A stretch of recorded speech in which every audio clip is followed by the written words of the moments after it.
suis praticien Feldenkrais depuis 2004. Donc je pratique depuis 15 ans avec les enfants à besoins spécifiques ou neuroatypiques.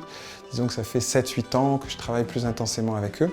Ce qu'on fait avec ce travail, avec le toucher et le mouvement, c'est de permettre d'organiser le mouvement dans le cerveau et de permettre de créer des tas de connexions qui, dans le cas des enfants neuroatypiques, n'existent pas forcément.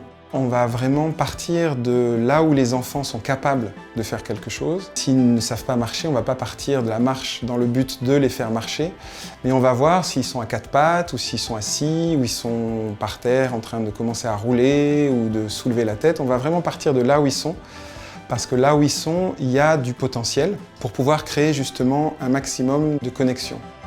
En leur permettant aussi de percevoir de mieux en mieux les différentes parties du corps et les associer de différentes manières dans les gestes, les actions qu'ils vont pouvoir faire. On crée à chaque fois des circuits différents pour petit à petit leur permettre d'acquérir ces fonctions qu'ils ont du mal à acquérir par eux-mêmes au départ. Et là, on va essayer justement d'amener cette variation, cette richesse des sensations pour leur permettre petit à petit de lier leur intention de mouvement, parce qu'ils ont des intentions de mouvement qu'ils n'arrivent pas toujours à pouvoir exprimer. Comment on peut, à partir de l'intention de l'enfant, essayer de lui donner un petit soutien supplémentaire pour compléter une partie de ce qu'il ne peut pas faire. C'est pas parce qu'on travaille sur une fonction que ça va émerger forcément sur cette fonction. Et nous, notre préoccupation, c'est surtout de lui donner le maximum de sensations qu'il va pouvoir intégrer en lui pour, encore une fois, compléter son image de lui-même. Des fois, pour atteindre une autre fonction, par exemple d'atteindre avec une main un pied, un enfant va passer par un geste qui ne nous paraît pas direct du tout, mais c'est celui qui fait. Et en le suivant, en l'aidant à refaire ce mouvement qu'il a déjà fait, c'est là qu'on commence à lui donner cette sensation de la fonction, d'attraper, de toucher, de pousser, de caresser. Et petit à petit, il va aller vers des fonctionnements plus efficaces et plus directs. Je pense que c'est vraiment l'essentiel de ce travail, de partir de l'enfant.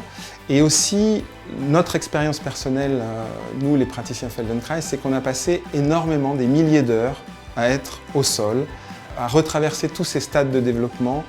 Et donc on a intégré en nous tous ces schémas. Donc dans notre toucher s'exprime aussi cette expérience qu'on a eue en retraversant longuement et longuement ces séances.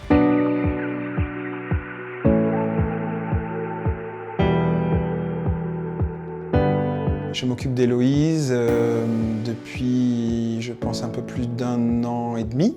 Elle a le syndrome de Joubert, donc souvent des enfants qui sont très hypotoniques. Donc là, elle a presque 10 ans et elle a du mal encore à marcher. Depuis 1 an, elle a fait beaucoup de progrès. Quand elle est arrivée, elle avait beaucoup de mal à se tenir érigée dans la position assise. Maintenant, son dos est beaucoup plus tonique. On sent qu'elle peut passer d'une position à l'autre beaucoup plus facilement. Quand elle est assise, on sent qu'elle peut bouger.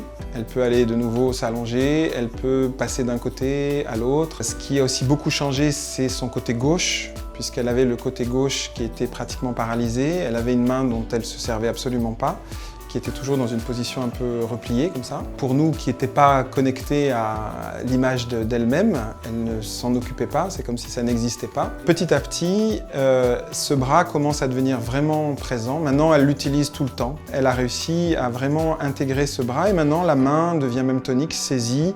Elle peut utiliser ses 2 mains pour saisir quelque chose. Elle peut s'appuyer aussi. Elle fait des choses de plus en plus variées avec les 2 mains. Ce qui est intéressant aussi de voir, c'est qu'avec le travail et les séances, sa vision a changé. Elle réduit petit à petit la correction. Plus son schéma corporel s'enrichit et plus aussi la perception entre droite et gauche devient plus nette, plus aussi la convergence change et il y a des choses qui se passent au niveau de sa vision qui deviennent de plus en plus précises. Donc il y a vraiment une amélioration claire avec Héloïse. Elle fait son chemin. En plus, c'est une enfant qui est très intéressée à ce qui se passe. On sent qu'elle propose un chemin là où elle a envie d'aller.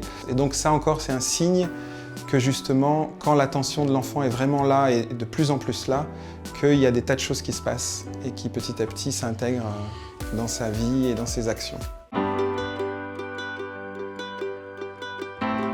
Il y a 2 ans, on pouvait ni manipuler sa nuque et sa tête.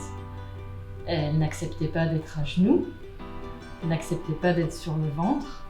n'acceptait pas d'être à quatre pattes. Ça nous a démontré que voilà, maintenant elle accepte, elle a envie.